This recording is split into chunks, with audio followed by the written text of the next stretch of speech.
79వ స్వాతంత్ర దినోత్సవ వేడుకలకు ఆంధ్రప్రదేశ్ ముస్తాబైంది. రాష్ట్రమంతా జాతీయ జెండాలతో కళకళలాడుతోంది. ఏపీ సీఎం చంద్రబాబు నేతృత్వంలో స్వాతంత్ర దినోత్సవాన్ని ఘనంగా నిర్వహించేందుకు అధికారులు సర్వం సిద్ధం చేశారు. విజయవాడ ఇందిరాగాంధీ స్టేడియంలో జెండా ఎగురవేసే నేపథ్యంలో పోలీసులు ట్రాఫిక్ ఆంక్షలు విధించారు.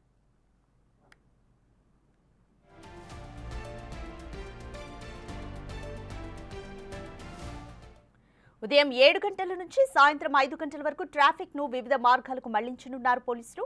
కంట్రోల్ రూమ్ వైపు నుంచి బెంచ్ సర్కిల్ వైపునకు వెళ్లే వాహనాలను ఆర్టీసీ వై జంక్షన్ నుంచి ఏలూరు రోడ్ మీదుగా చుట్టుగుంట గుణదల రామవరప్పాడు రింగ్ మీదుగా బెంచ్ సర్కిల్ వైపునకు మళ్లించనున్నట్లు పోలీసులు తెలిపారు. అలాగే బెంచ్ సర్కిల్ వైపు నుంచి బందర్ రోడ్ వైపునకు వచ్చే వాహనాలను బెంచ్ సర్కిల్ నుంచి Fakirgudem, screw bridge, Netaji bridge bus stand వైపుకి మళ్లించనున్నారు. రెడ్ సర్కిల్ నుంచి ఆర్టీఏ జంక్షన్, శిఖామణి సెంటర్ నుంచి వెటర్నరీ జంక్షన్ వరకు ఏ విధమైన వెహికల్స్ ని అనుమతించమని అధికారులు స్పష్టం చేశారు.